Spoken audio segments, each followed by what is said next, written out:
Coming up on the Elon Phoenix Weekly. A busy off-season. We'll check in with the men's soccer team as they prepare for the fall. We'll catch up with Elon baseball star Nick Zamorelli. And following in their footsteps, we hear from more Elon athletes with siblings in the pros. All that and more next on the Elon Phoenix Weekly.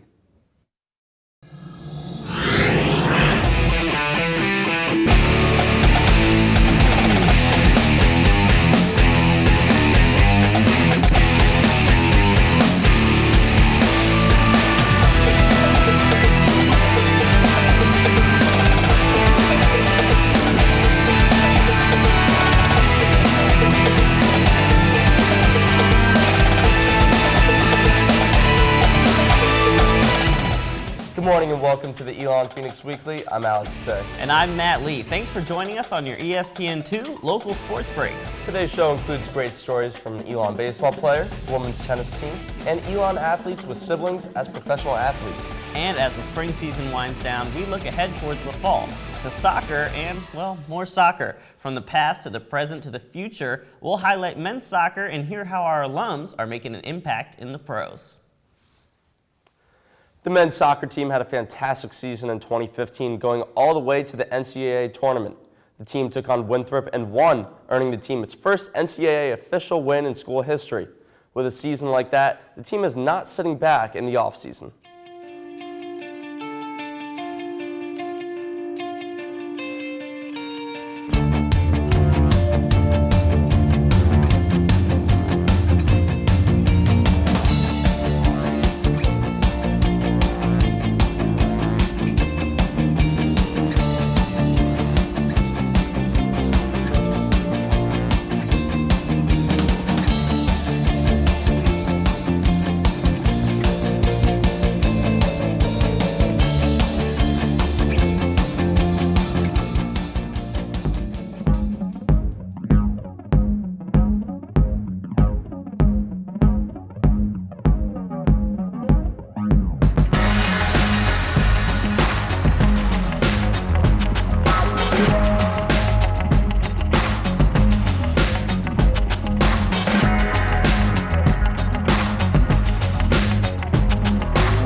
The team continues to work hard and is gearing up for another incredible season next fall.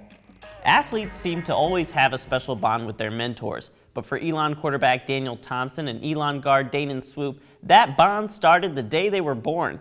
Daniel's older brother Dylan Thompson also plays quarterback, but for the San Francisco 49ers, and Danon's older brother Christian Duke plays professional soccer for the Swope Park Rangers. Check out how their bond with their brothers influences not only their game, but their life. We grew up and, he picked on me, he bullied me, we fought like brothers. I was, always the little younger brother that would punch him and run away and, just normal little brother things. Growing up, my brother was my biggest role model. We would compete, go each other's head, we just did everything together. Most of his advice comes leadership stuff and how to be a leader and how to be a servant leader. And just knowing your teammates, they'll hear you, when you tell them to do stuff, but they see you do a lot more. And they know that they can trust you and lean on you when times get rough. He's taught me to just fight through anything, fight through fatigue, fight through something hard going on in life. Just fight, try to be the best person you can be on and off the court. We talk on the phone probably 4 or 5 times a week. He's always asking me how I'm doing, and he knows you're gonna have good days and bad days in football. But leadership and effort, those are things that you can control every day.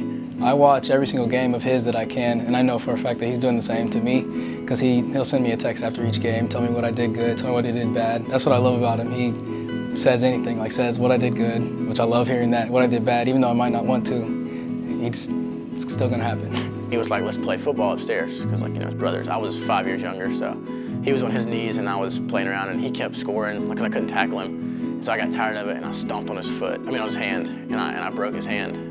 As we got older, he just kept getting better and better, and I was getting a little worse, and he would kill me every day playing soccer. I had to do it to him on the basketball court, though. I love him whether he ever plays it down in the NFL or whether he gets cut tomorrow. Like, he's still my brother, and I'm going to love him no matter what.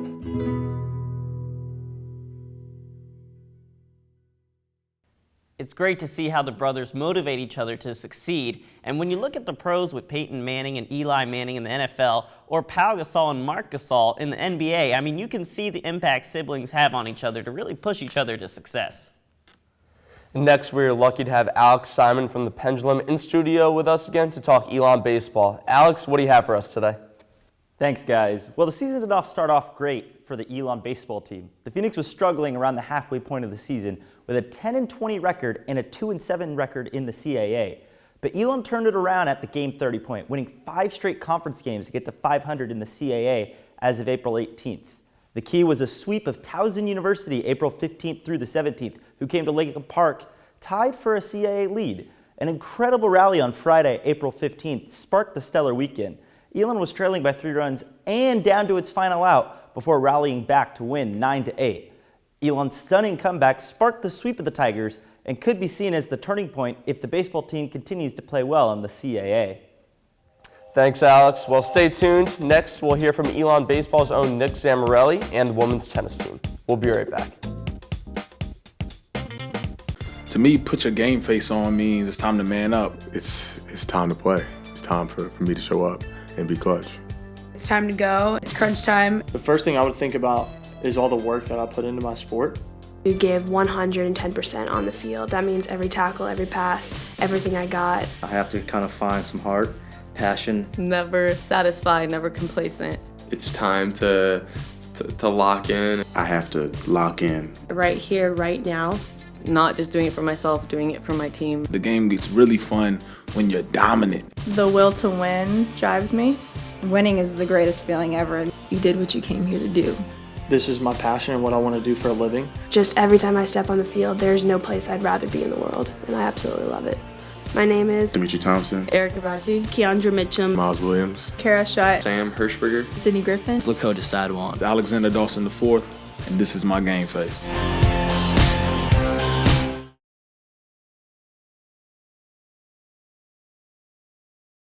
Welcome back to the Elon Phoenix Weekly on your ESPN2 local sports break.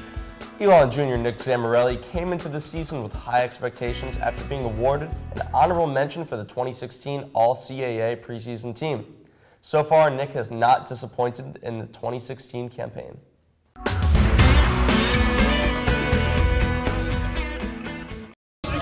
Now batting third baseman number 5, Nick Zamorelli. As a freshman, he had tools. He always had great bat speed and had some tools, but he's actually gotten more physical. He's gotten a little bit stronger.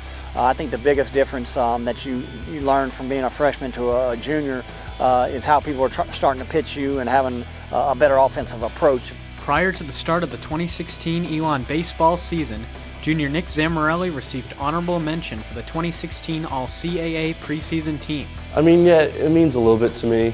I'm not going to say I really dwell on it too much, something like that, because it's preseason. It's all about what happens in season. Just have to go out there and perform. I think his name's gotten around our league a little bit as one of the better hitters in our league. So being named preseason all-conference is an honor for him, certainly. But he knows, he understands that's just a preseason label. You know, I think for all of us, we wanted to have those accolades at the end of the year. Nick spent his past summer playing in the renowned Cape Cod League, and he is looking forward to applying what he learned there to his junior season. It was an unreal experience. It's against the top caliber pitching, the best hitters, everything in the country. And just to play with those group of guys, it was a great experience overall. It helped me as a player. And just the experiences I take over, I've shared some stories with the guys, you know. There's just little stuff you pick up playing with better players and older players that you can always help bring back to school.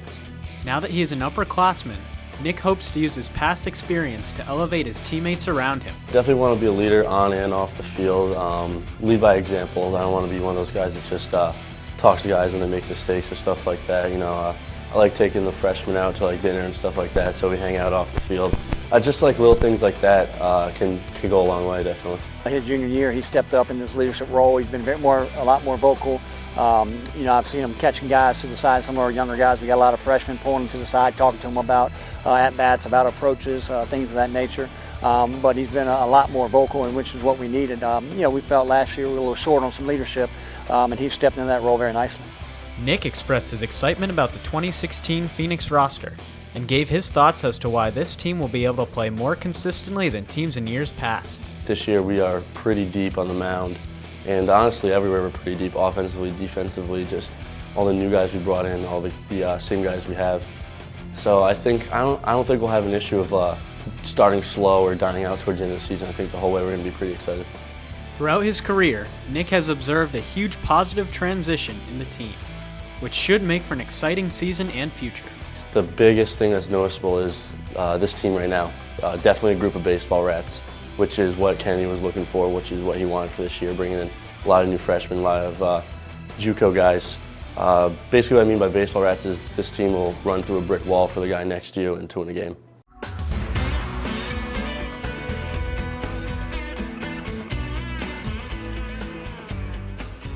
Nick has certainly lived up to the hype as he remains one of the team's best hitters and one of the strongest leaders on the team.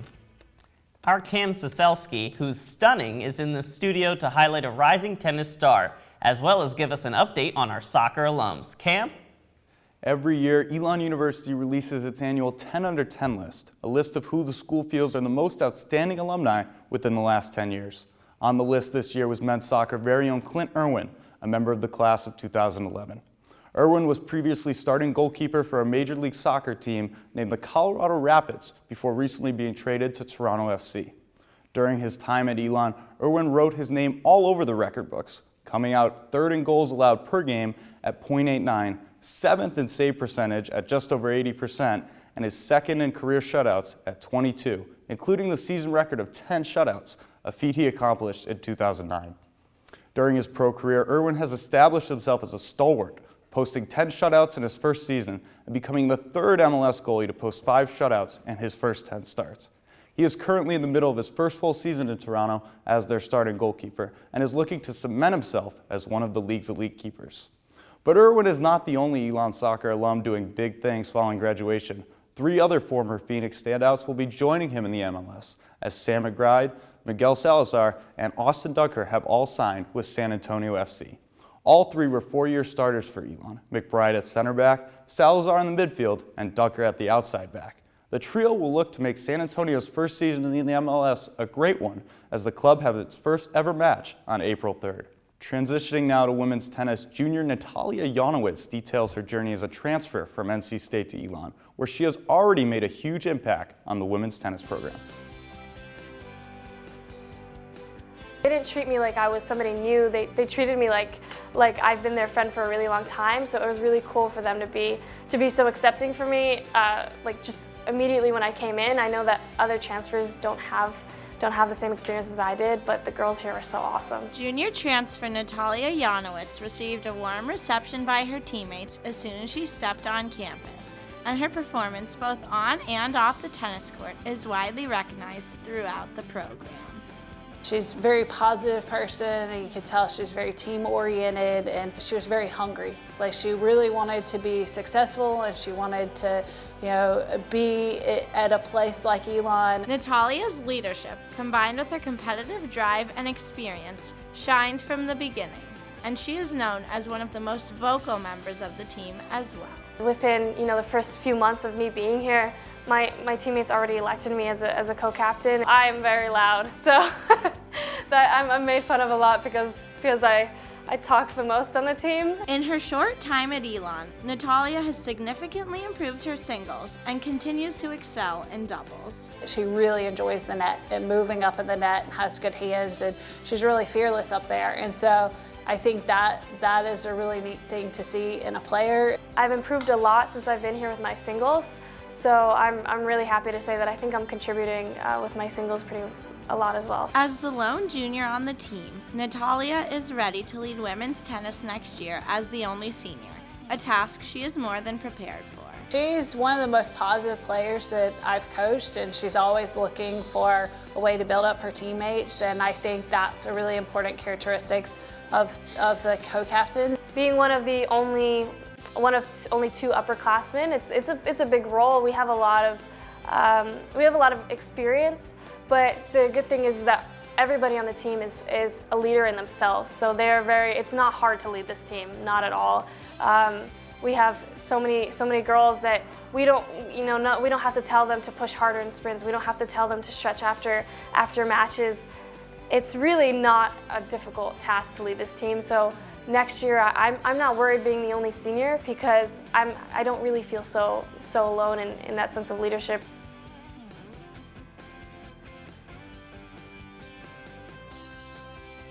Natalia's personality and experience benefit the team in numerous ways, and we can be sure that she will be a key factor the rest of the season and next season for the Phoenix. Coming up, we'll look back at the historic 1964 Elon basketball team and the 2011 Elon men's soccer team. But first, we'd like to congratulate the men's basketball and cross-country teams, along with the women's basketball, lacrosse, and golf teams, for being recognized by the NCAA for teams for academic excellence, scoring in the top 10% in APR scores in their sport. Congrats to those 5 teams.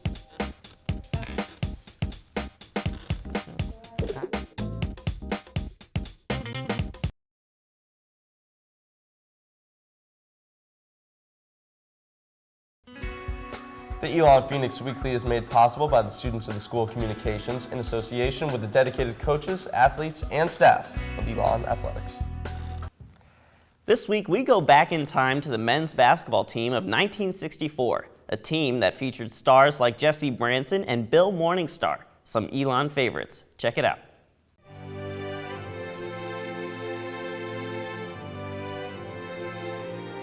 This week on Elon Sports History, we visit the men's basketball team of 1964.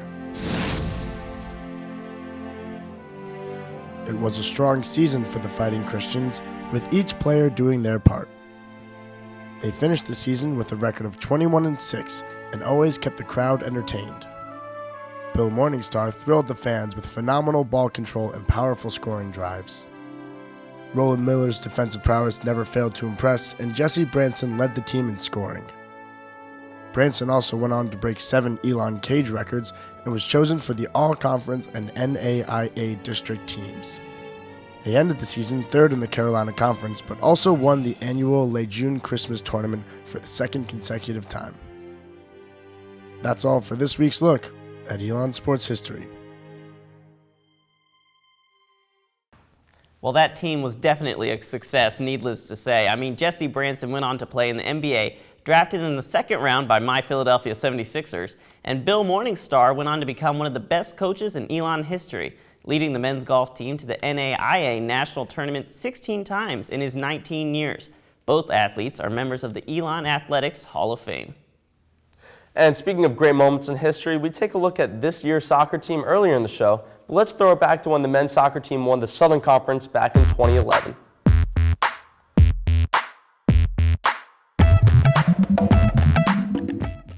Going into the 2011 SoCon Championships, Elon was seeded 6th overall due to a 2-5 conference record.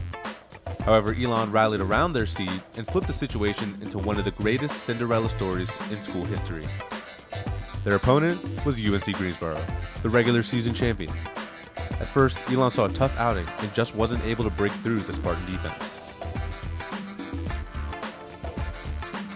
However, in the 43rd minute, forward Jordan Smith broke through and was able to score for the Phoenix, giving the team a 1-0 halftime lead. In the second half, midfielder Gabe Lateef was awarded a penalty shot, put the ball in the back of the net for Elon's second goal.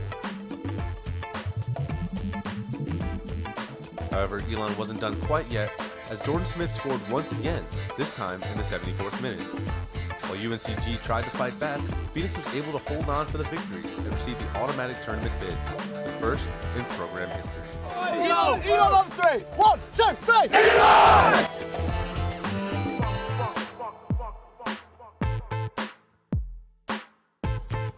Very exciting that must have been for the squad, and we look forward to seeing them climb new heights in the future.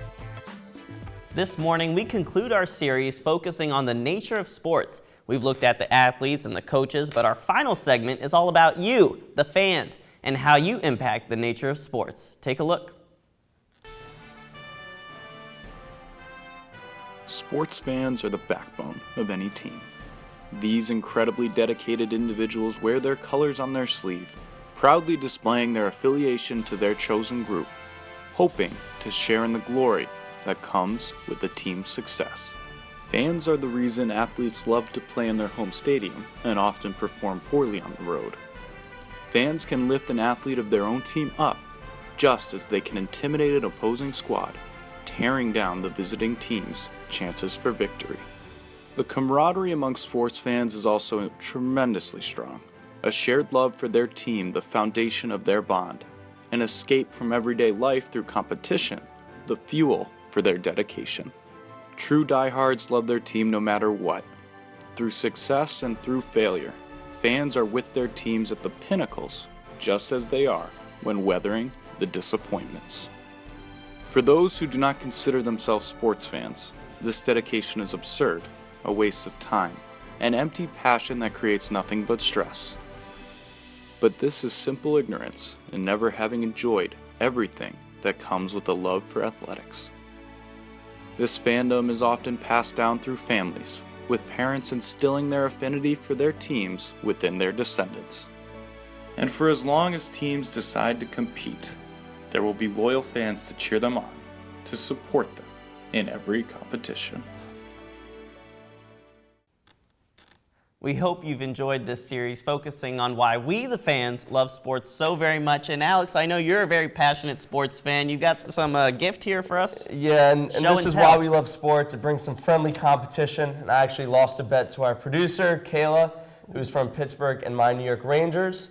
Lost game 1 of the divisional series to the Penguins, so therefore I am forced to hold up a Let's Go Pens for the rest of the series, even though the Rangers will be winning the rest of the series. For now, Kayla, this is your day. So see, this is why I don't make bets, because I'm a Flyers fan, and I know they're not going to beat the Capitals, but I love them anyway. So go Flyers with my fake sign. Well, if you missed anything or want to watch it again, be sure to check us out on YouTube at youtube.com/Elon Phoenix Weekly. And you can also catch us on Time Warner Cable to watch us on demand.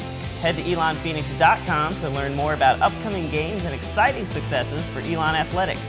And don't forget to tune in next time when we return for another exciting edition of the Elon Phoenix Weekly. On behalf of our producers and crew here at the show, we hope you have a great weekend. For the Elon Phoenix Weekly, I'm Matt Lee. And I'm Alex Day. Live the Maroon life and go for it.